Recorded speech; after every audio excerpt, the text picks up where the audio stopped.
Assalamualaikum, gue Ririn. Kali ini gue akan sedikit berbeda ya, karena ini merupakan satu seri terbaru di channel YouTube gue. Semoga kalian bisa menerima dengan hati yang ikhlas, mendengarkan secara seksama. Semoga bisa ada yang diambil gitu sedikit dari dibuatnya podcast ini. Ya sudahlah ya. Kali ini aku akan bercerita tentang seseorang yang memiliki penyakit hati, yaitu dengki. Nggak seseorang juga sih, mungkin aja di antara kita pernah atau bahkan sedang memelihara penyakit dengki ini. Kita nggak pernah tahu. Tapi dengan adanya podcast ini mungkin kita bisa lebih aware kalau emang sebenarnya dengki harus kita hilangin dari hati kita. Anyway, kita langsung ke ceritanya. Definisi dengki. Kita definisiin dulu. Dengki itu yang kayak gimana sih? Secara garis besar, dengki itu kan kita tuh iri. Kesannya tuh iri. Ya emang iri. Atau mengharapkan lenyapnya nikmat dari orang yang didengki. Maka pada saat itu kita udah berlaku hasad. Karena sesungguhnya kedengkian adalah membenci nikmat dan menginginkan hilangnya nikmat itu dari orang yang mendapatkannya. Kalian bayangin, andai nih penyakit dengki ini udah nyebar luas dan setiap orang yang dengki mulai memperdaya setiap orang yang memiliki nikmat, maka pada saat itu tipu daya telah menyebar luas dan gak ada seorang pun yang bisa selamat dari keburukannya.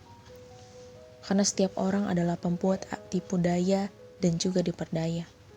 Terus gimana? Gimana jadinya kehidupan manusia kalau udah kayak gitu?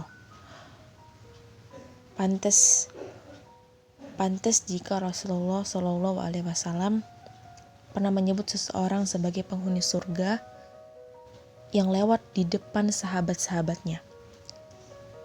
Yang ketika kejadian itu berulang 3 kali dalam 3 hari, Rasulullah SAW menyebutkan bahwa seseorang ini adalah penghuni surga. Dan ketika ditelusuri oleh Abdullah bin Amr bin Al-Ash, rupanya dia sangat berkeinginan, sangat kuat sekali ingin mencari tahu kenapa Rasulullah bisa menyebutnya sebagai penghuni surga. Lalu kemudian beliau bermalam di rumah orang tersebut selama 3 malam. Setelah 3 malam, dia tidak pernah melihat amalan khusus atau amalan yang berlebihan dari orang tersebut. Bahkan orang itu juga gak pernah bangun malam untuk sholat tahajud, kecuali kalau dia berbalik dari tempat tidurnya, ia menyebut nama Allah. Dan dia juga gak bangun kecuali untuk sholat subuh. Dan dia pun gak pernah mendengar orang ini ngomong kecuali tentang kebaikan. Bahkan hampir saja Abdullah yang nginep di rumah orang ini meremehkan amalan orang tersebut.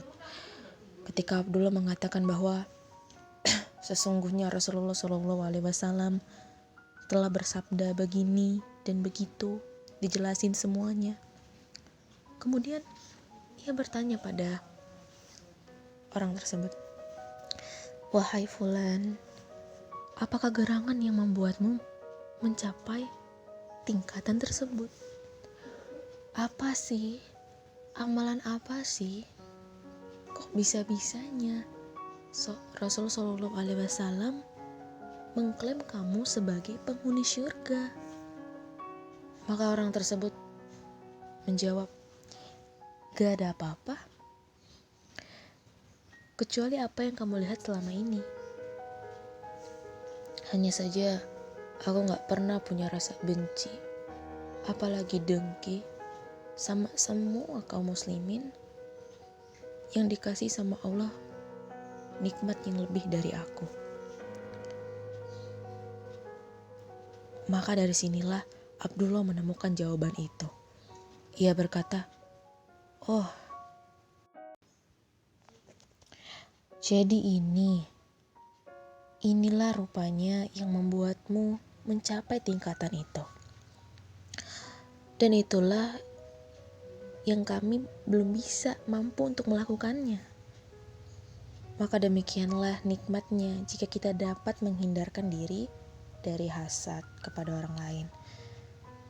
Kita bisa memperoleh tingkatan penghuni syurga sebagai tambahan nikmatnya. Sungguh, kita bisa loh gak dengki. Terlihat sangat sepele, tetapi akan sangat berat kalau diamalin, ya gak?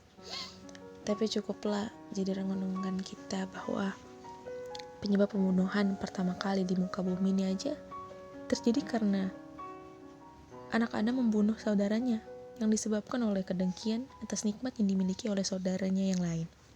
Lalu, apakah kita masih harus mendengki? Semoga kita termasuk orang-orang yang dapat menghindarkan kedengkian dari hati, terutama terhadap orang-orang terdekat kita.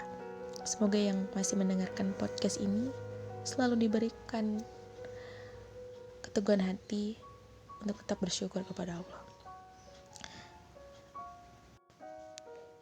Karena Allah tahu apa yang kita butuhkan.